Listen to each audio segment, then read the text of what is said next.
In the late 19th century, a Jewish sports movement sprang up called the Maccabi.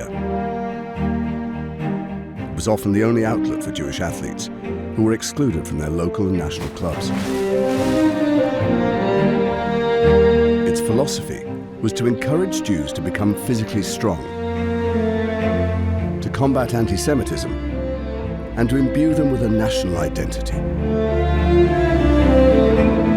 In a series of bold and innovative PR exercises, groups of bikers set out from the British Mandate of Palestine to find athletes to take part in the first Maccabi Games in Tel-Aviv in 1932. The Games would offer the athletes and their families a safe haven from the increasing persecution in Europe. Now, 80 years later, for the first time ever, the Games will be held in Berlin, the crucible of Hitler's final solution. 11 bikers embark on a unique journey. Setting off from Israel, they carry the Maccabi torch to Berlin. For some, it's a chance to learn about the past. For others, it's a chance to reveal it. This is a story of survival, redemption, and discovery. A journey that will take them back to Berlin.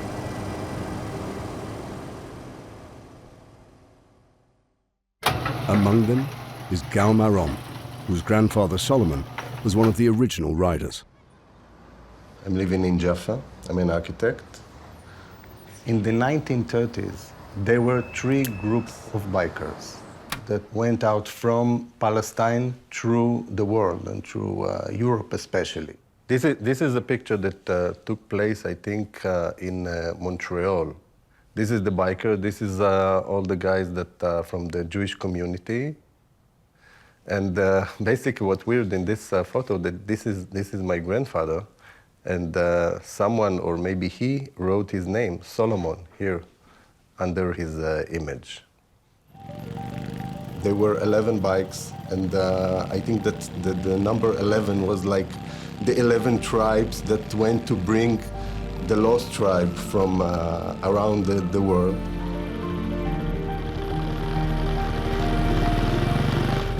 My grandfather was actually my father, and he raised me as a son. He was a boxer and a boxing referee. He was a role model for me. And of course, he raised me on his stories about his childhood. And of course, one of the big stories that is with me until today is about this journey around the world to spread the rumor about the Maccabi. When Maccabi organized their own games in Berlin, Gal had the opportunity to retrace his grandfather's journey.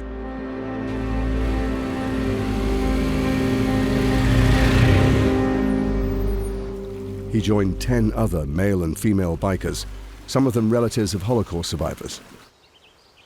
Among them, Danny and his 78-year-old father, Yoram. I'm Danny Marlon, son of Yoram. I'm a press photographer here in Israel for the last 25 years.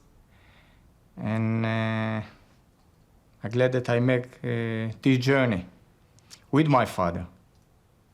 For me, it was a huge opportunity to understand and to know something about my father and my family history. There were 2 reasons why I decided to go.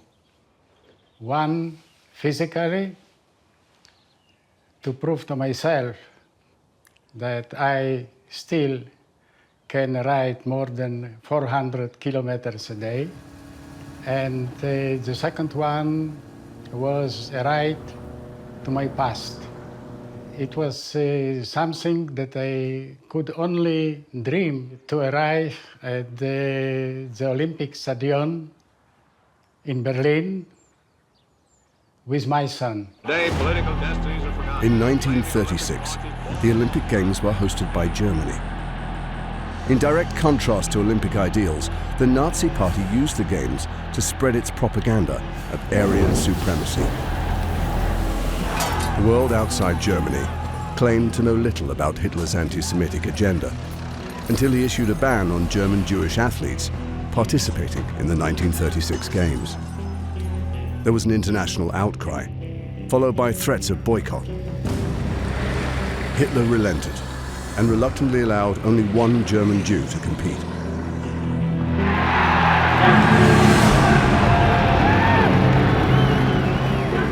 As the American delegation set sail from New York, on board were Marty Glickman and Sam Stoller, the only two Jews on the American track and field team. As an athlete, this is a goal for any track and field performer, to make the Olympic team and to participate in the Olympic Games and perhaps even to win a medal, perhaps even a gold medal. I could show the rest of the world that a Jew could be just as good as anyone else. The two Jewish athletes were preparing for the men's 4x100-meter relay race when there was a shock announcement.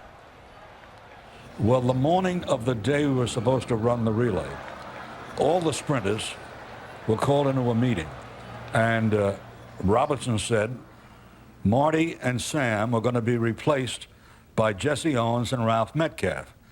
That was a complete shock to all of us.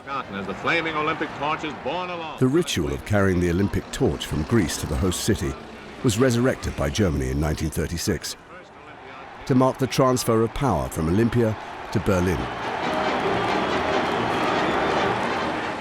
For today's riders, the passing of the torch will carry a greater significance. Like the Germans in 1936 Olympic Games, we are carrying the torch from Athens to Berlin, but with a small detour.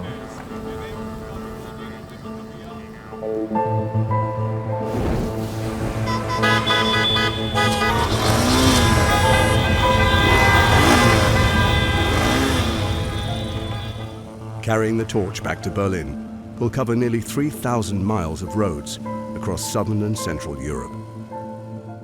The journey will be challenging in ways that none of them could have expected. The bikes leave the port of Haifa on the coast of Israel and travel to Athens in Greece, where the riders discover that flying the Israeli flag may prove problematic. I don't think it's a good idea. Wow. I'm really sorry to say that. That's really shocking, I must say. Yes, and probably it's the only flag in the world that you cannot raise in Greece so easily.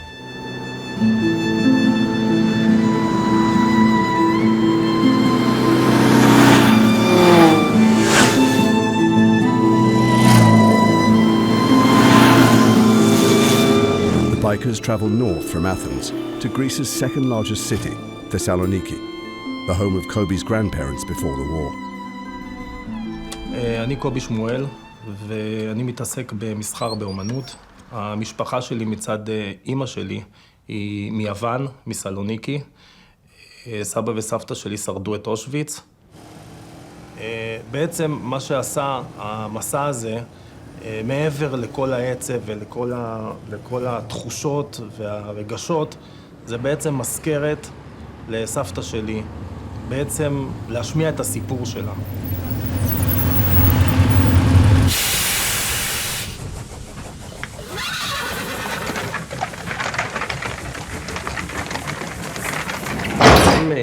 ידעתם שאתם נוסעים לאושוויץ או לפולין או לאיזה מקום, או שלא ידעתם בכלל לאן אתם נוסעים? לא ידענו איפה אנחנו הולכים.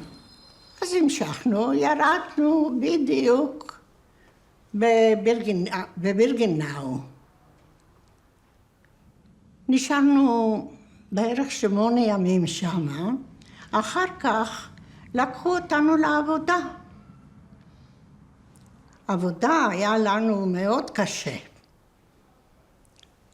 מהבוקר עד הערב, לכבישים, לבנות קירות. דבר שלא ידענו, דבר כזה, אבל עשינו, היינו מוכרחים. אם לא, היה כלבים שהיה אוכלת אותנו.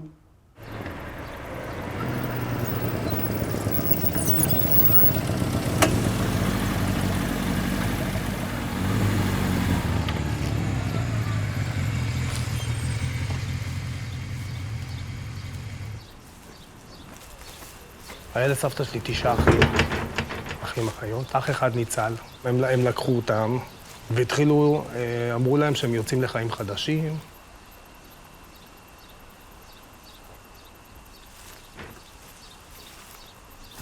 הזוי, קנו את הכרטיסים, עלו על הרכבות.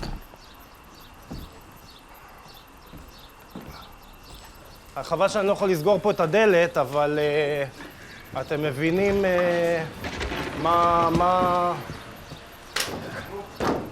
הקירות האלה ומה הרציף הזה.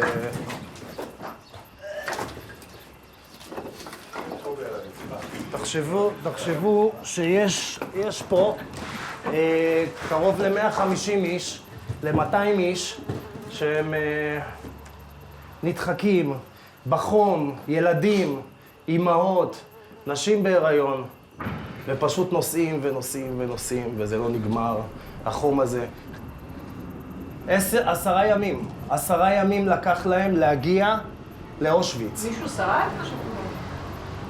אנשים מתו בקרונות, ולאחר שהם הגיעו לאושוויץ, 50, קרוב ל-60% מכה אחת הרגו.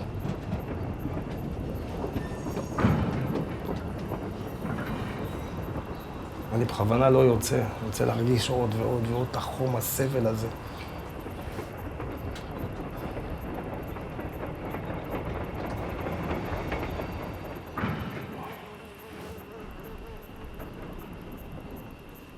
זה התחיל... אני חייבת לצאת, אני לא שורדת פה, חם לי. סלחו לי. I have to go out.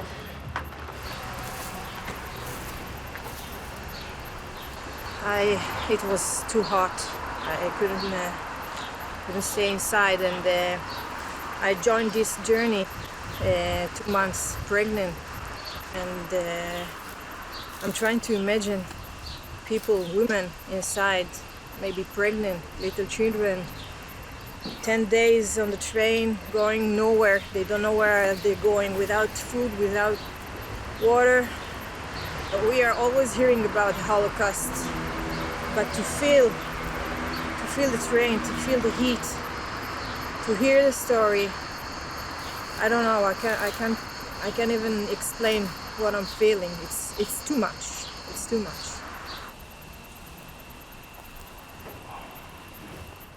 סבתא שלי ניצלה, וסבא שלי, והגיעו ב-46 בספינת מעפילים חביב הרייק, והם בנו את הבית שלהם שם. כשאוניית המעפילים התקרבה לחופי ארץ ישראל, הבריטים תפסו את המעפילים עם האונייה וגררו אותה לחוף. הספינה הזאת, המעפילים, היו במעצר בערך משהו בסביבות שנה באטליט. רוב המעפילים שהגיעו מאירופה בעצם נתפסו ונשלחו ישר למחנות העקורים בקפריסין. In Cyprus, the camps are bitter reminders of the recent past. Here, 60,000 illegals are forced to stay.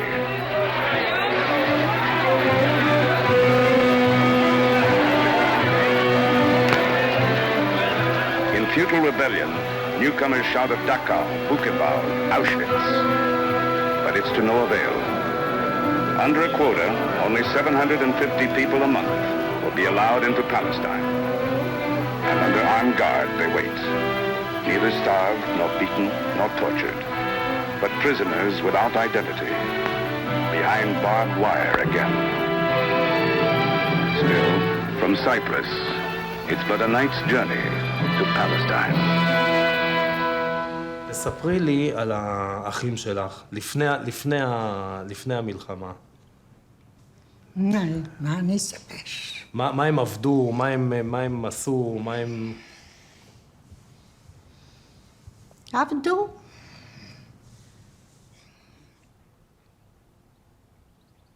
נו, אל תשאל אותי. טוב.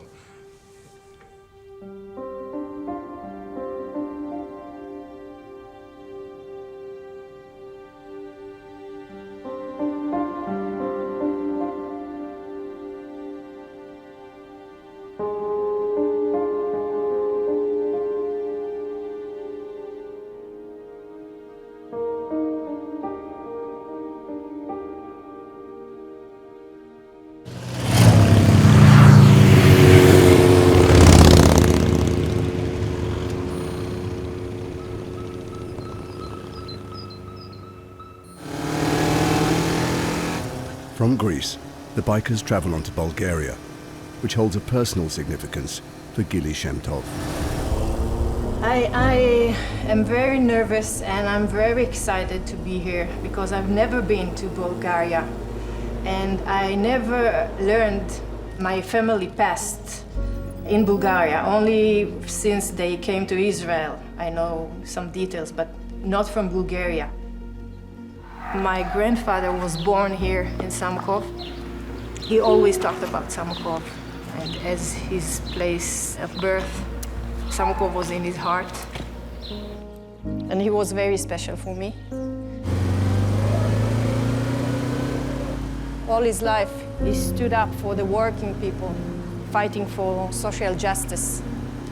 I think a lot of things he got from here, from Bulgaria, by being involved in the community, the Bulgarian community, not only the Jewish community. He joined Maccabi here in Bulgaria when he was young, learned Hebrew, learned how to work farms, and he taught me that everyone are equal. כנסת שקיים כבר מעל 100 שנה, וזה הדבר היחיד שנשאר בסמוקוב מהקהילה היהודית.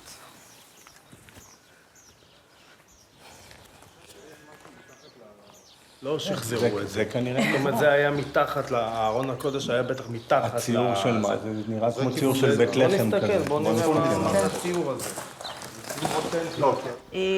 המשפחה של סבתא שלי, אחותה, זו שגם דיברנו איתה, נשארו בקיוסטנדיל, הם היו חלק מאלה שקיבלו את ההוראה לארוז ולחכות למשלוח.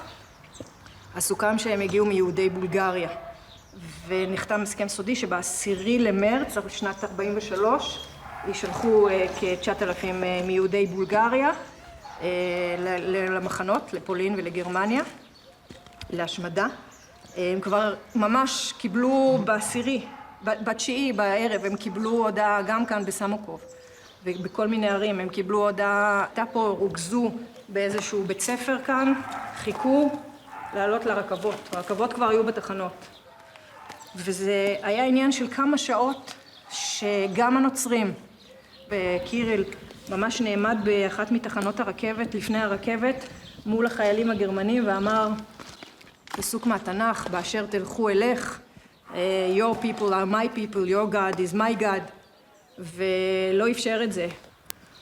וכעבור כמה שעות הגיעה המשטרה לכל המקומות שבהם רוכזו היהודים, אמרו להם, אתם משוחררים, אתם יכולים ללכת הביתה, בוטלה ההחלטה.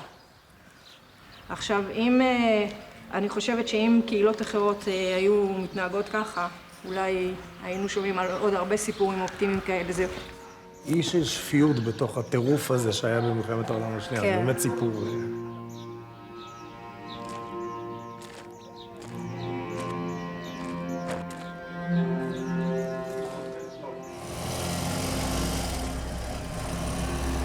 Not all of the atrocities of the Holocaust were perpetrated by the Nazis themselves.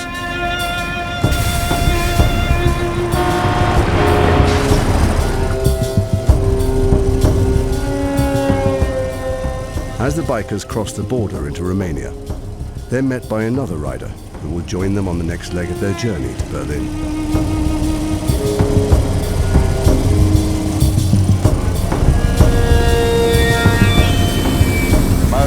מרקץ, שלום, מרקץ.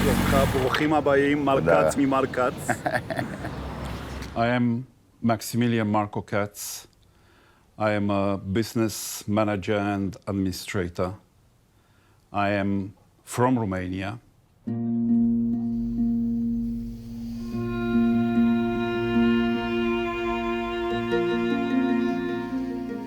What happened in this synagogue in January 1941? It was that my grandfather, Marco Katz, the one that I'm named after, he was here praying together with other Jews from Bucharest. The legionnaires pulled all the Jews out of the synagogue, among them my grandfather, and they started to torture him. My uncle, Isidor Katz, begged them to release his father and to take him in his place. They did not release the old man, but they kept the son. And in front of the old man, they started to torture the son.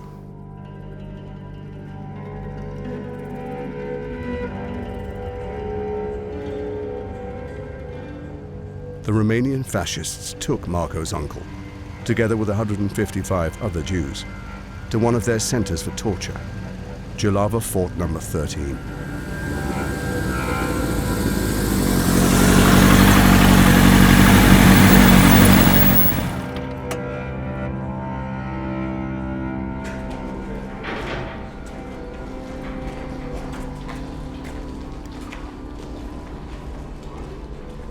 So my uncle was brought here. He was brought here when he had already one of the shoulder pulled out. I don't know how I feel. I'm just trying to figure out how my uncle felt when he was brought here.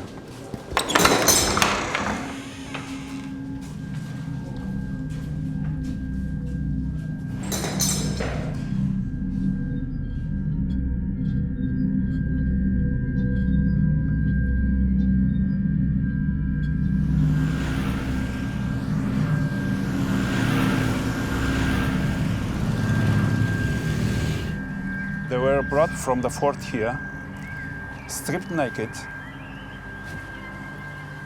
beaten up, and then shot in their heads.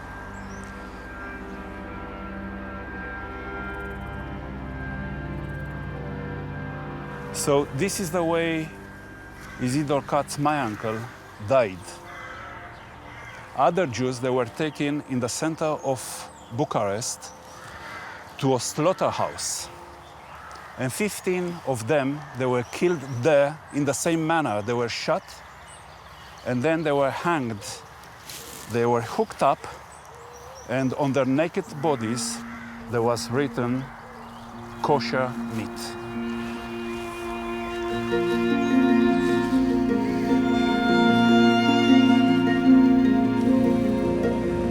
So my name is Yaron Munz. I'm a surgeon. When I knew about this project, for me it was the Romanian Holocaust, because nobody did even know that there were Holocaust in Romania. Actually, they didn't know. And my parents are survivors. So I felt the Holocaust when I was brought up, you know.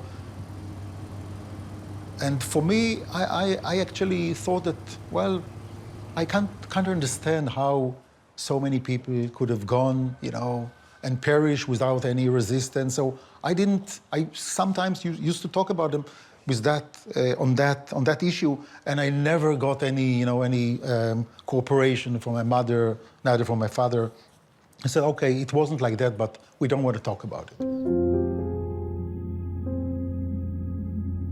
The Romanian army came into the village. They had a loudspeaker, and they said that by tomorrow morning, everybody has to come with one suitcase and leave all your belongings back, take only what's necessary, and all the families, and come to the train station. This is how it started.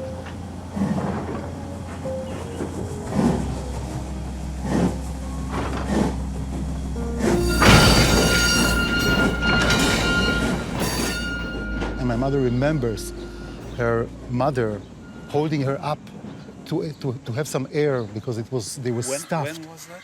41 June, yeah.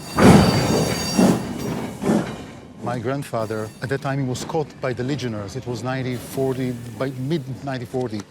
And he was jailed, tortured, beaten. And the only thing that saved him was the earthquake that was in Romania from 1940.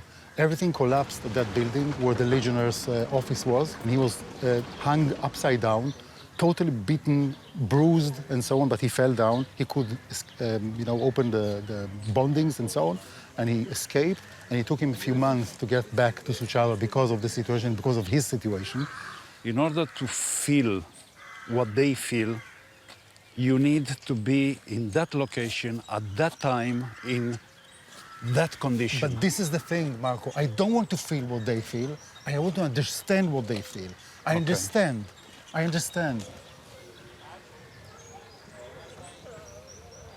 My dad is not talking at all.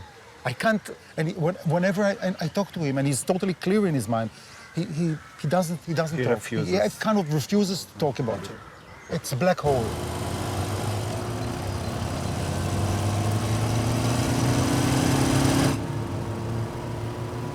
When we ride the bikes in Romania, we love the biking there. Went through the lovely mountains, and it was amazing. The biking part of this story is kind of, you know, it's not just to bring us from A to B with the bike. It's a very important part of the whole thing. It's a tour. You're doing a tour, like half of Europe or something like that.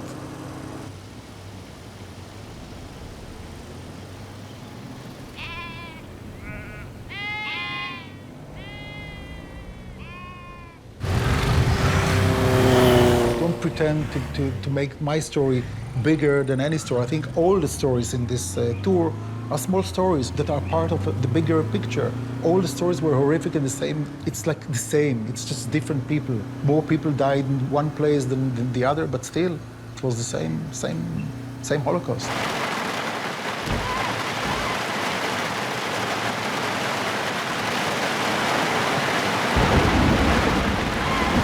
יולי, כן? טוב, אנחנו צריכים לרדת מהמקום הזה בבטחה. השיטה שבה אנחנו ננהג זה אני נוהג, לא משנה באיזה מהירות אני נוהג, זה המהירות שאתם נוהגים. הצלחה!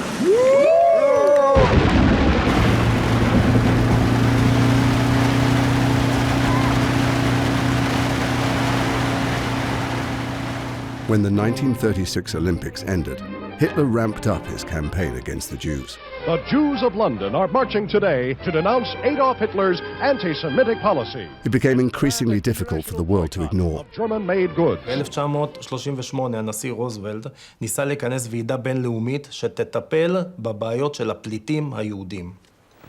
קראו לוועידה הזאת ועידת אביון. 32 נציגים מרחבי העולם הביעו סימפתיה ואהדה בעצם לרעיון הזה, אבל בפועל לא נעשה שום דבר. בעצם העולם סגר את הדלתות שלו בפני יהודי גרמניה ובכלל בפני יהודי אירופה. As the team travels along the border between Hungary and Serbia, they are met by thousands of refugees and hundreds of border police, armed guards and troops.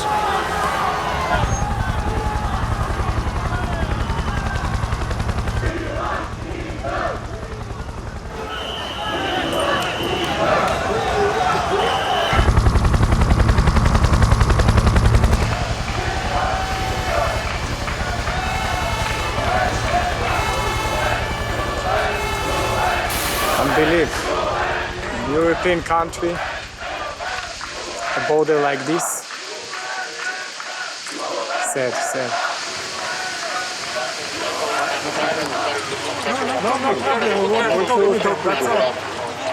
We are from Israel. I know. Yes. In my school, he say Israel is my enemy.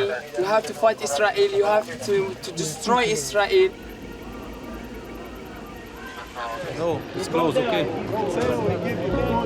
Near Roska? Yeah, near Roska. Is it open, the border? The small one is open, Okay. the big one is closed. Oh, okay.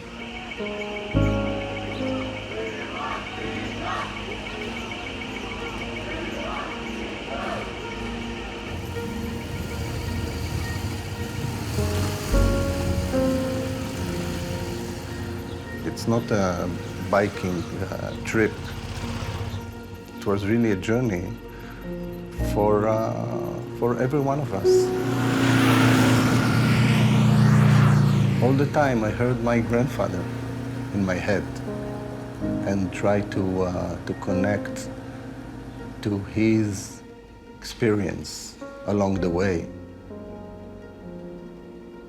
But the difference between then and today is those days they could go up on their bikes and just drive, you know, around the world without any customs, without any borders. They went to Alexandria, they went to Libya, to Lebanon, Even one expedition I heard that went through Syria. אני רציתי להעניק לך את עץ הריח. איך אתה אוהב אותו? אני אוהב אותו, הכל מלא. שלוף אותו, לא צריך חצי-חצי. והבאתי לך וינטג'. בבקשה. אני מלא התרגשות, אין לי חיבוק, אני מלא התרגשות. תודה רבה, אני בהחלט אשמח לשים.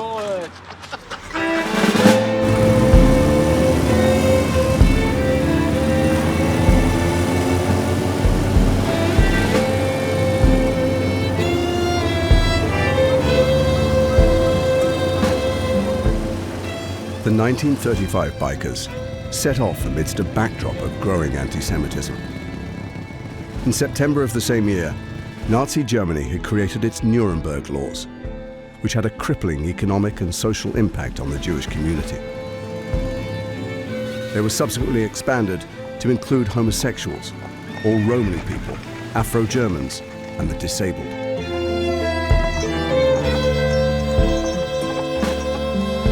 These people became what Germany called enemies of a race-based state.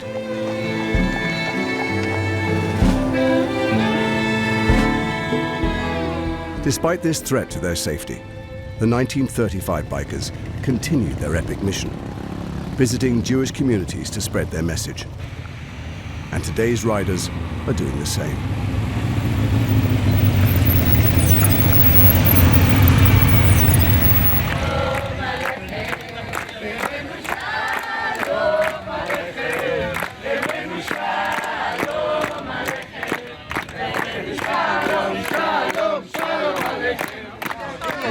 ב-1930 עם אופנועים נורא ישנים, אנחנו עוברים על המסלול שלהם ופוגשים כל מיני יהודים וסיפורים בדרך. כן. אנחנו כמעט שבועיים. וואו. באנו מישראל. איך הגעתם מישראל ליוון? מישראל ליוון באנו על אונייה, שמנו את האופנועים על אונייה, פגשנו את האופנועים, התחלנו לנסוע, סלוניקי, אתונה, סלוניקי. כמה קילומטר אתם עושים ביום? עד עכשיו, ביום? כן. ביום בערך 500. זה כיף לא נורמלי. מה? אנחנו נגיע בערך עוד שבוע לברלין. ושם תהיו ספורטאים. שם אנחנו נגיע וניכנס עם האופנועים לתוך הטקס של הפתיחה של המכבייה. הם יודעים. בטח, אנחנו נבוא לסלט. ואתם גם ספורטאים? אתם גם תשתתפו בתחרות? רובנו כבר עברנו את הגיל של הספורטאים, ואני הייתי ספורטאי. אני הייתי שחקן כדורסל מכבי תל אביב. איזה מגניב. באמת? איך קוראים לך? לא ידוע, זה היה לפני המון שנים. קוראים לי גל. גל נורא. My mother is never speak about the Holocaust. Never. Because it don't want I am involved emotion about that. After years, I am starting to ask the questions about the Holocaust. It's coming for me. This is, I think, it's better.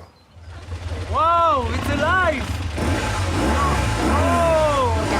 We ride with the Israeli flags on. What do you think the response we're going to get? Some people might not be happy, and some people might just, okay, Israelis. I'm a mother of 2 children, boy and girl, Jade and James. I'm a farmer. I have a personal connection to everything that happened with the Maccabi Games. My grandmother was photographed with those bikers that came to Lithuania to tell about the Maccabi Games. To think that after I got involved with all this journey, to think that my grandmother actually met those bikers for me was a huge, huge excitement. My grandparents left Europe from Lithuania just before the Holocaust, and they left when they realized that life in Europe became too dangerous and too difficult for Jews. They made a choice, and the choice was to look at what's happening and move on and find a new place for them to live in. And that decision saved their life.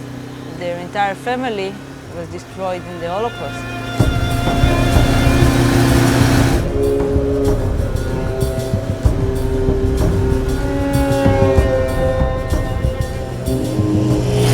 As the bikers travel further into Hungary, they reach the banks of the river Danube, the site of an atrocity at the hands of the Hungarian fascists, the Arrow Cross.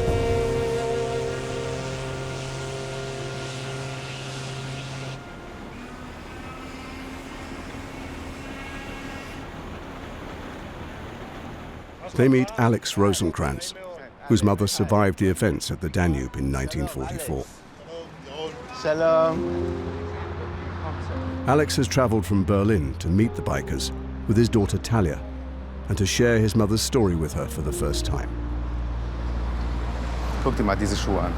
Auch Kinderschuhe. Die haben alles ermordet. Alles, was möglich war.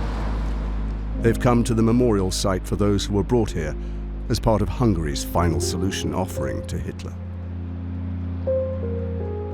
They were rounded up in their thousands, their shoes removed for monetary value, and their laces used to bind their hands.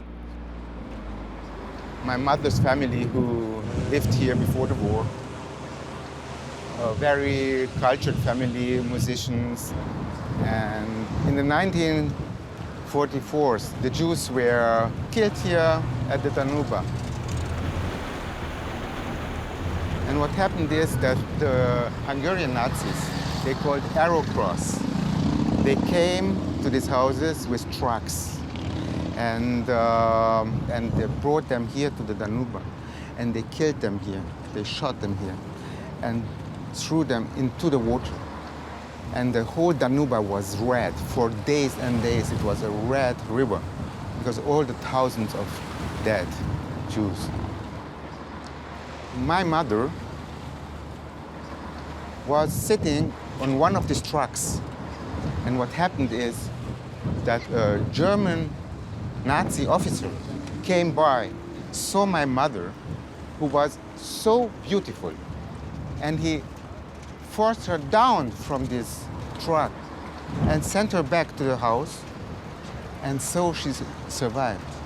And all the others on the truck were killed here at the Danube. Nobody came back.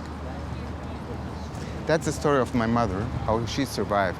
She came after that into a labor camp where she escaped from that, and that's what I know.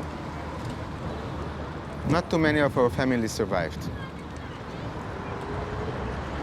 I was shocked. I didn't know what happened here. I've never heard the story. I didn't know how his mother was saved. It's a beautiful story in some way, and a terrible one too, of course.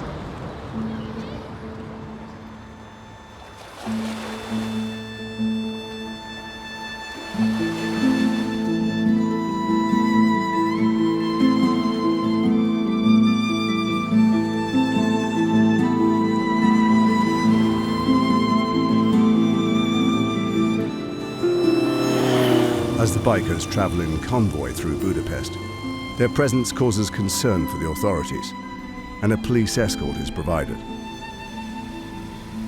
I wasn't happy with the police escort that come with us in Greece or in Poland or in Hungary, because I want to know what will happen if we will drive with our flag, with the Israeli flag, by ourselves all over Europe. And I was curious to see if something happened. The Jews that we met in Europe during our journey, they have a conflict, a big conflict. Maybe not to show to everybody they are still a Jew. It doesn't matter what country you are, if it's in Germany or Greek or Poland. The Jews prefer to hide their identity, even now.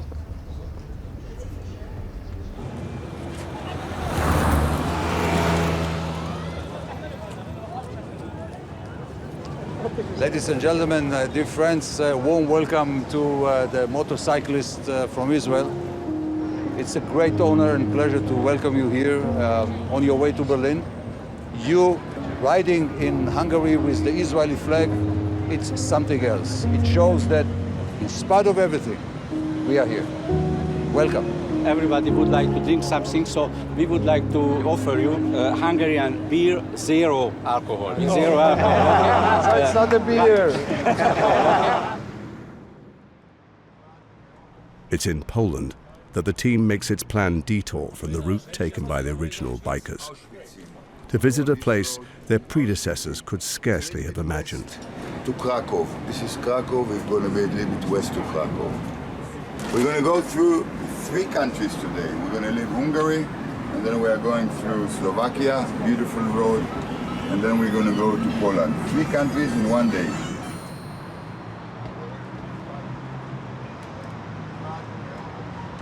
לא יודע איך זה יבוא לי. ממש לא יודע איך זה יבוא לי. אני מקווה שלא נשבר שם, אבל... יאללה, לדרך.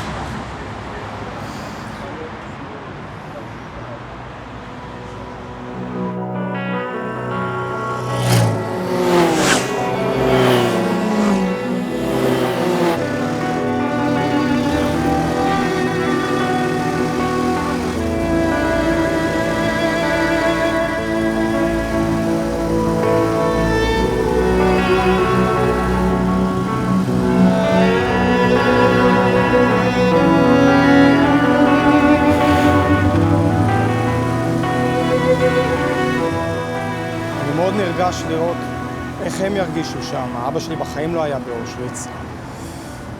זה סמל. זה סמל של כל השואה לדעתי.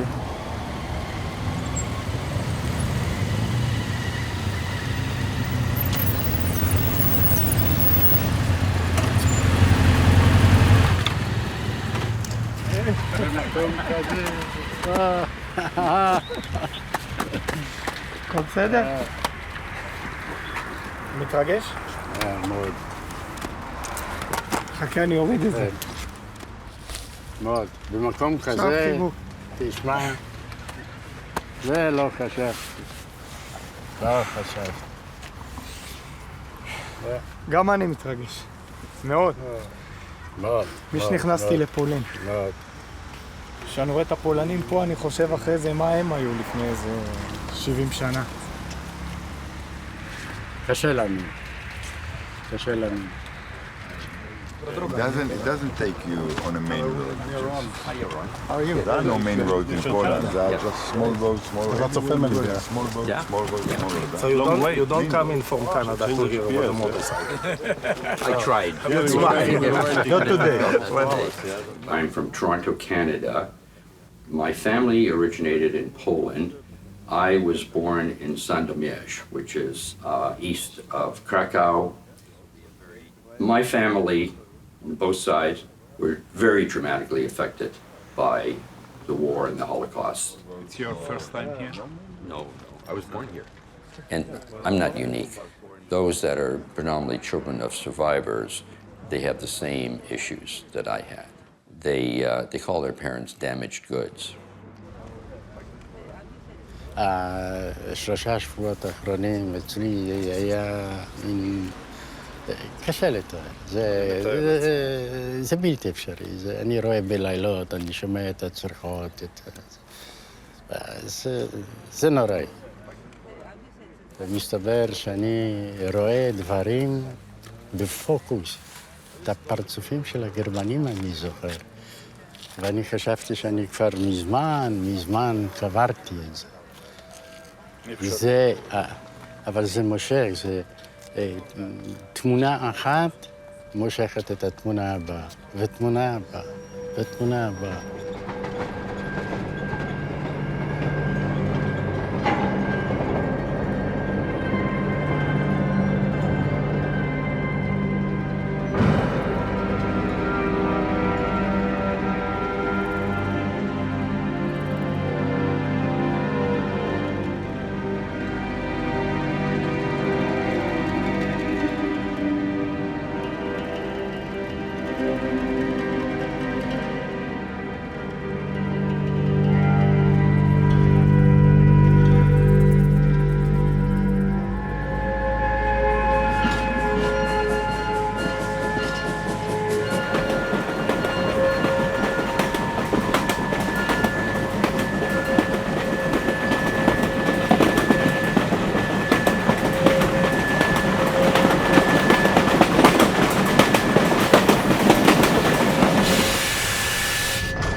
אמא שלי זרקה אותי מרכבת, העיפה אותי. והאיש שפתח את הדלת, הוא היה איש רכבת, יהודי, שעבד. הוא הצליח לפתוח את הדלת מבפנים. הוא קפץ, היה לו מעיל של עובדי רכבת, והמעיל הזה משך אותו מתחת לגלגלים.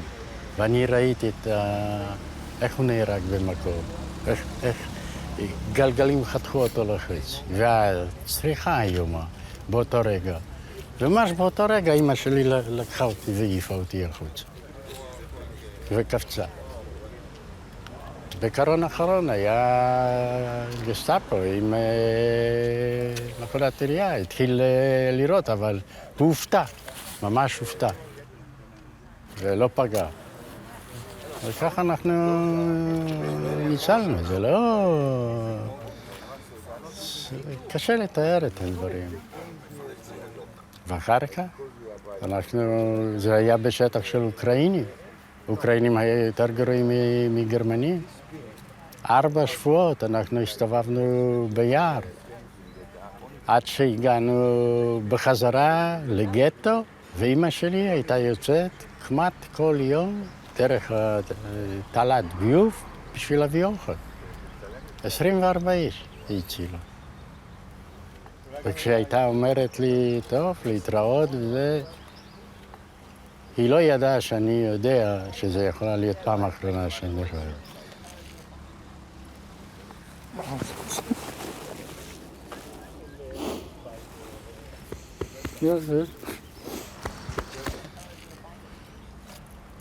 אנחנו כולנו פה.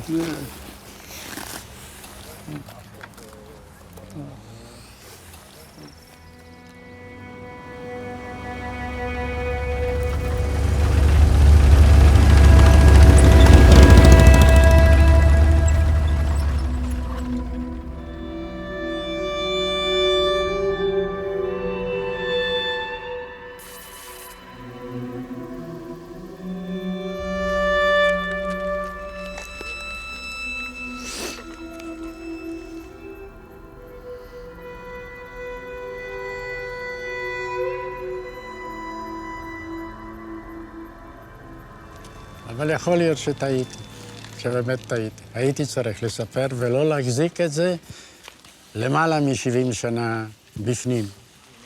כן, אנחנו ממשיכים לחיות, ואנחנו לא מתעסקים בזה כל יום. ועובר יום, ואנחנו בחיים שלנו, אנחנו בעבודה... אני לא בטוח שאלה שעברו את זה לא מתעסקים עם זה כל יום. זה אני בטוחה.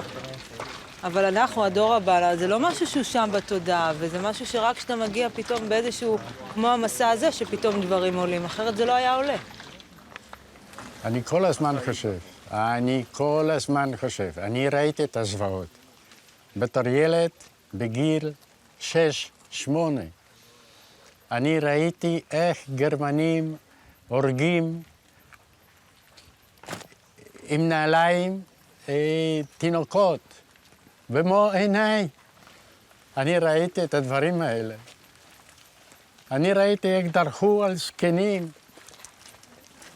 וירו בהם בראש. ובתור ילד קטן, פתאום אני שמעתי צעקות של הילדים או של הזקנים או אנשים האלה, ובשנייה אחת פתאום שקט מוחלט, הם הפסיקו לצעוק, הם הפסיקו לזוז. כל החיים אני סוחף את זה, אני רואה את התמונות, אני לא יכול להיפרד מזה. זה בלתי אפשרי. לא רציתי לספר שהם יסחבו את התמונות האלה כל החיים שלהם. אולי עשיתי שגיאה, אני לא יודע. I mean, this is a guy who's been there, and for me it was shocking. All of a sudden realize we have with us somebody that experienced this thing that when you look at it, it looks so far away, but there he was, and I was so touched to hear him. When you hear one person's story, it tells you the story of everyone else that can't tell their own story.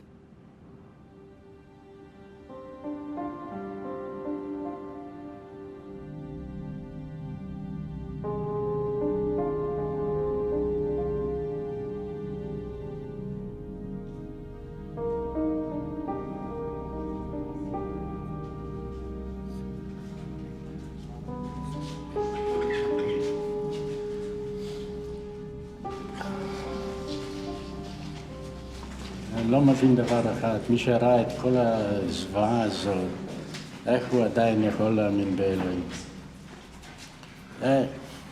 שאלה מאוד מרגיזה מיליונים, אבל אני שואל את השאלה, הוא ראה את זה, למה הוא לא מנע את זה?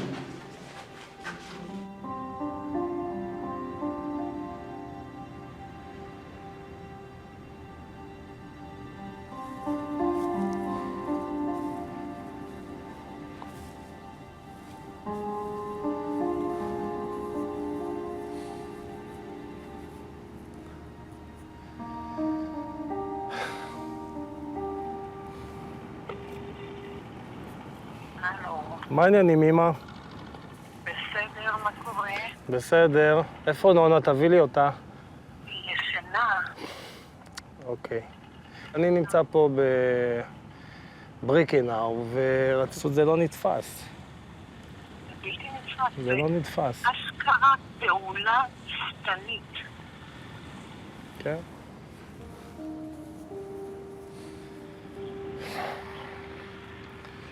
הלכנו, נהיה לילה, ונשארנו באיזה מקום. ואחר כך, אושטיין, קומו. קמנו, עמדנו בתור. הם הולכים. הירמנים לא הסתכלו אחורה שאנחנו לא הולכים. הלכו, עד שלא ראיתי אותם יותר. אז אנחנו חופשי. אוקיי, פתאום אנחנו רואים אוטובוסים הולכים עם חיילים, ולא ידענו מי זה. איך שעבר האוטו עם החיילים, שמעתי שאחד אומר לשני, חרשו. אמרתי, הם רוסים. פתאום שם את היד פה. איך שהוא שם את היד, אנחנו הלכנו למות. חשבנו שמשהו יקרה פה. איך שמוציא את המגן דוד. איך שראינו את המגן דוד, התחלנו לבכות. אמר לנו, אל תפחדו, אני אשלח שומר שישמרו, עד שיעבור רכבת, תעלו, תלכו במקום שלכם.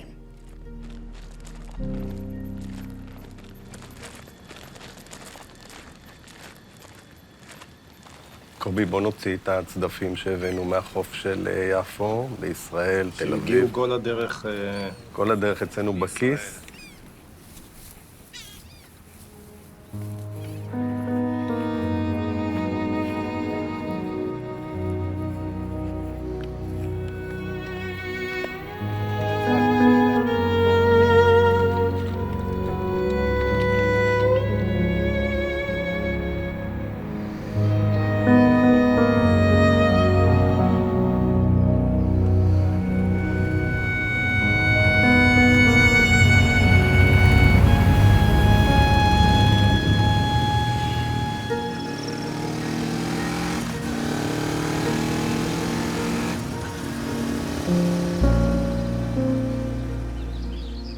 I think I was born July 13th, 1942.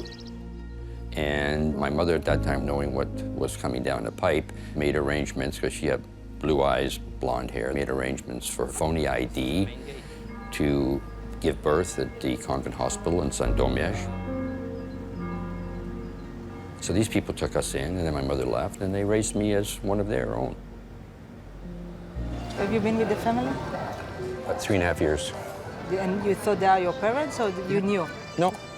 And your mother came, or my she mother didn't see came you? afterwards. And After 3.5 years? After 3.5 years. Where has she been all this time? With the Polish Underground. Oh, really? Yeah. And she was nervous. She came there originally with me, and then she was nervous that she would be found out, so she left. And how did you react when you realized, I know you were only 3.5, but... When I was born, I didn't still, react. You hardly have memories. No, That, my psychiatrist tells me that I still remember, okay? Yeah. But when she came to pick me up when I was 3.5, she took me away from my mother. And we asked the nephew of the people that saved me what made them do it.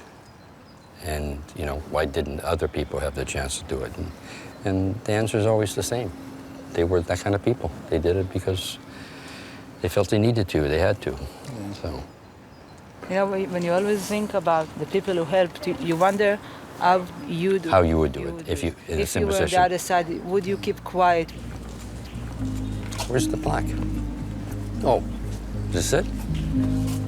Yeah. See? That's a synagogue. Yeah. The former synagogue built at the end of the 17th century. The present houses city archives. The riders push on to Warsaw. In 1939, there were more than 350,000 Jews living in the Polish capital. In the autumn of 1940, the Nazis sealed the entire Jewish population into a ghetto.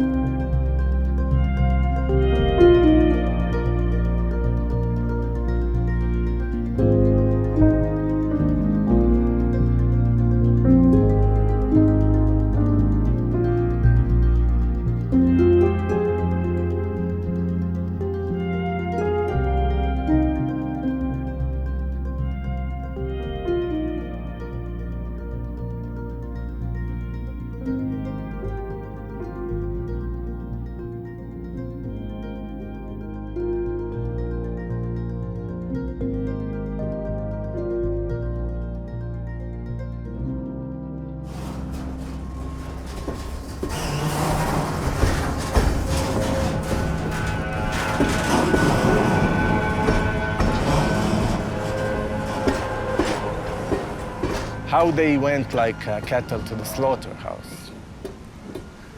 We cannot now judge them, and we cannot put ourselves in their position in those days, because I'm not sure if I were in this era, how I supposed to react. Now cope with it. The remaining prisoners of the Warsaw Ghetto realized that the deportations were sending people to their deaths. In January 1943, after smuggling in handguns and small explosives, a tiny resistance group fought back, seizing control of the ghetto from the Nazis. 3 months later, on the eve of Passover, the Nazis mounted a massive counterattack. They bombarded the ghetto and razed it to the ground, murdering anyone they could find. Meanwhile, delegates from Britain and America met for 10 days in Bermuda to discuss Hitler's plans for the Jewish people. Despite the horrors unfolding in Europe, no agreement was reached and no action was taken.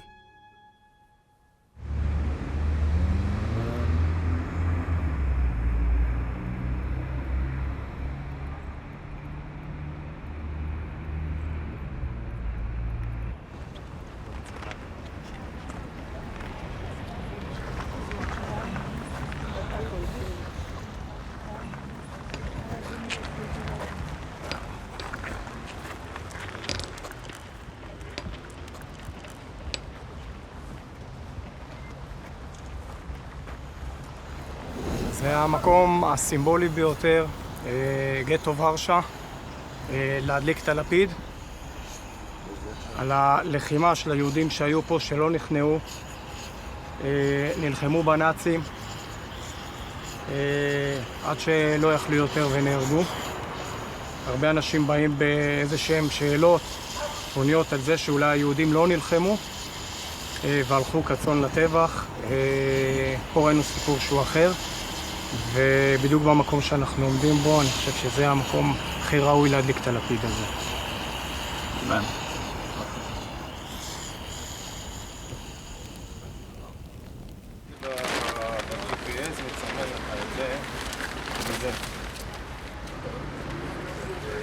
זה משהו פה.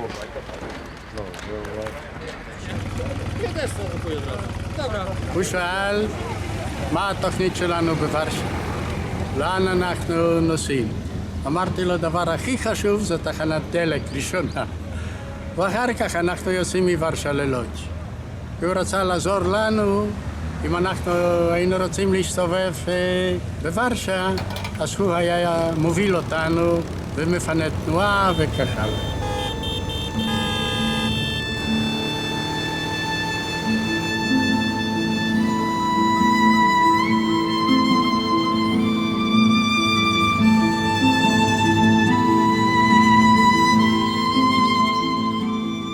Prisoners at Lodz ghetto were forced to manufacture goods and weapons for the Nazi war machine.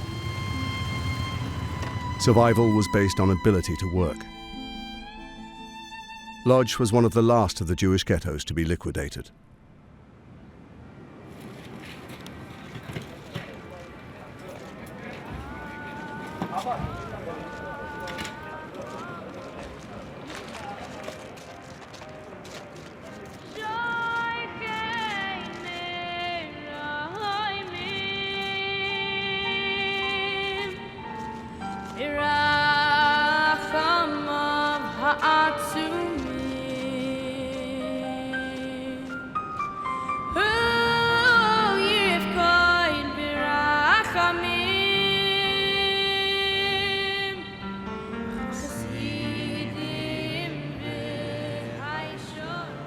That moment, I have seen the railway, and immediately I have seen myself with my mother at the rail station with the same transport wagon as we have seen there. And I was ashamed. I wanted to escape from there.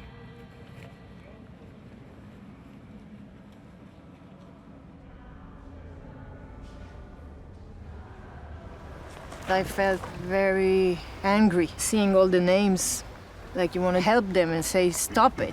People that were sent to death only because they were Jews.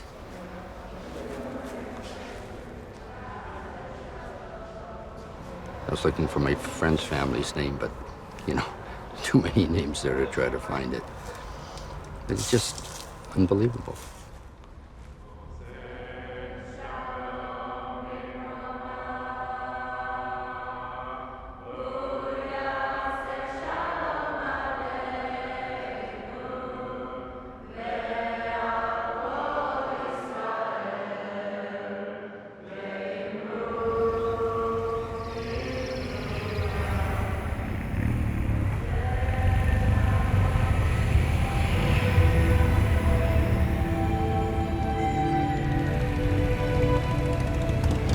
Two things get me here. One is my mother was hiding in the forest with the partisans for almost 4 years. Could have been here, who knows? And then maybe a spot over there, Germans brought 1,000 Jews and shot them.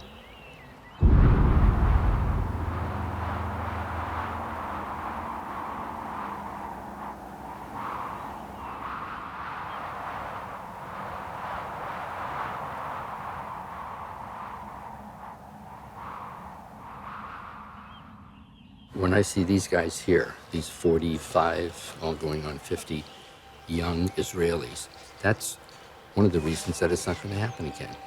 They won't let it happen again.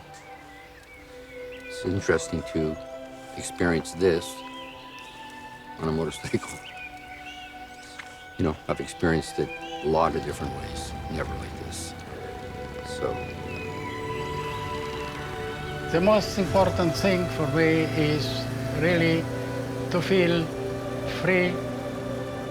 Driving a bike, you really escape from all troubles you may have.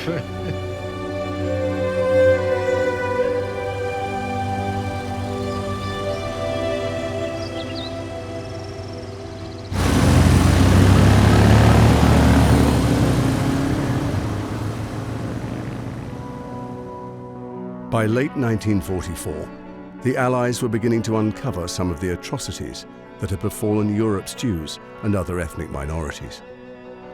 However, the German propaganda machine was still determined to sell a different story. Denmark had requested that the Red Cross inspect the conditions of the almost 500 Danish Jews held in the ghetto at Theresienstadt. The Germans gathered their healthy Jews together, dressed them in respectable clothing, beautified the camp and readied it for inspection. A propaganda film was made at the same time. This is the Nazi propaganda film to show the world how well Jews were treated. Two Jewish teams had to play each other, and 4 of them was the Maccabi players, and that was in 1944.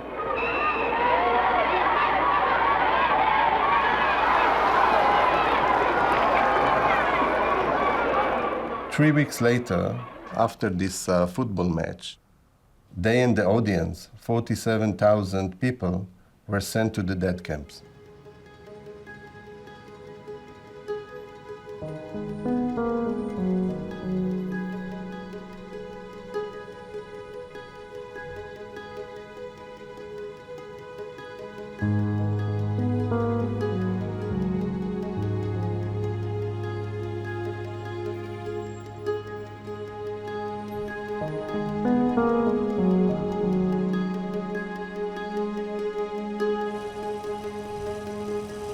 Pause a while as you pass by, close your eyes, and remember.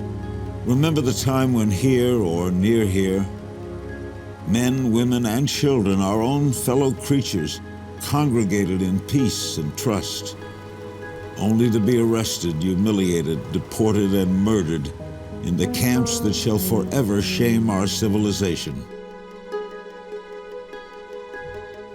Remember them, their anguish and their death. Do not recoil in such horror. Do not descend into despair at man's inhumanity to man. Just remember, for remembering, we honor the dead, and we save them from dying again in oblivion.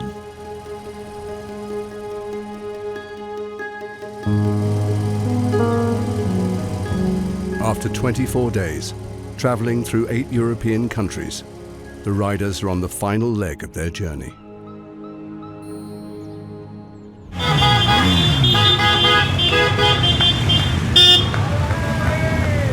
As I understood, you had a very comfortable ride, yeah? But now, after a little delay of... Just 2 hours delay. I come from Israel. We met here. Israeli. So, you leave straight to Berlin. We have a very nice road, which you came here, but now we will go on the highway. Yeah? Great. When the highway finished, we turn to the right, and then left. Okay? You will lead the way. Yes, we will lead you. No worries. And then we'll come to the Brandenburg Gate. And this is the road where the Nazis love to march. Oh.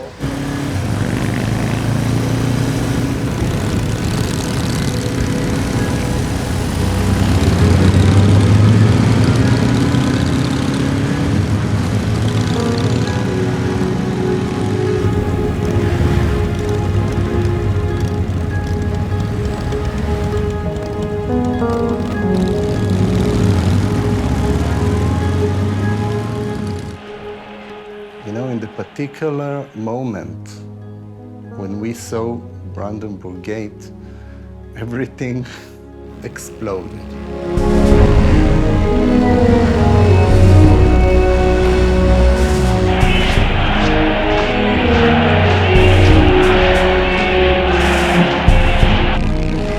It was exciting. It was like a victory parade. For me, it wasn't the torch itself. The focus was the people. The important thing to pass along the way to be in Auschwitz, in Lodz, in Warsaw, and of course in Thessaloniki and Berlin, Bulgaria, Samakov. And that everyone told his story or his family story.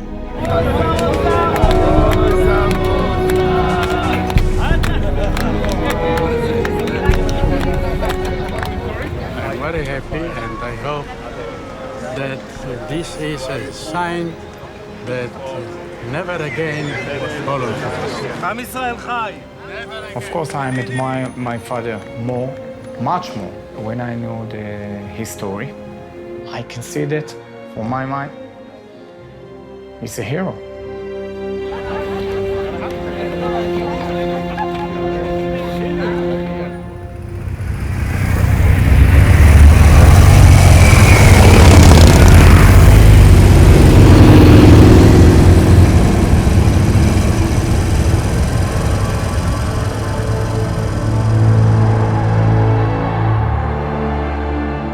Arriving at Olympia Stadium, the riders have finally completed the nearly 3,000-mile journey back to the site of the infamous 1936 Olympics.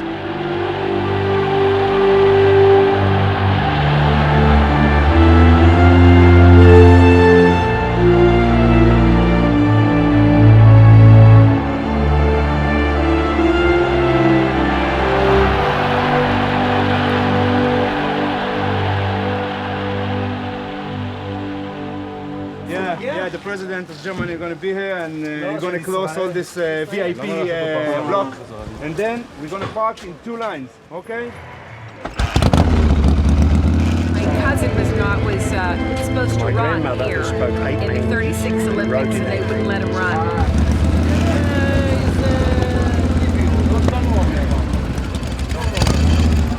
Relatives of the 2 Jewish-American athletes who were dropped on the morning of the 1936 relay race are here to take the torch from the bikers to signal the beginning of the European Maccabi Games.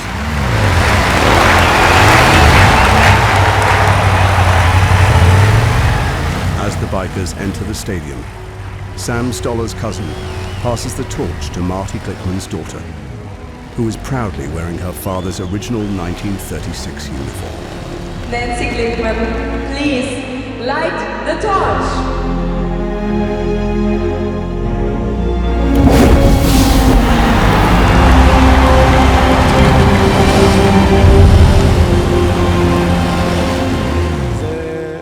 זה נותן בעצם את השילוב הזה בין יהדות, היהודי החדש. זה הכותרת. שרוכב על אופנוע גרמני. אתה יודע, אפשר לעשות את ההגבלות האלה, אבל גם זה מיקס יפה.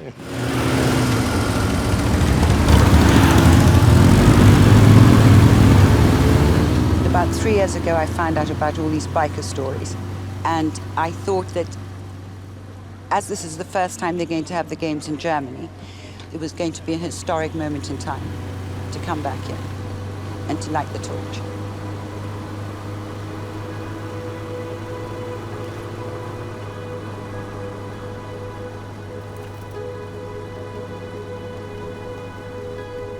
והזלנו דמעות, והוא הזיל דמעות.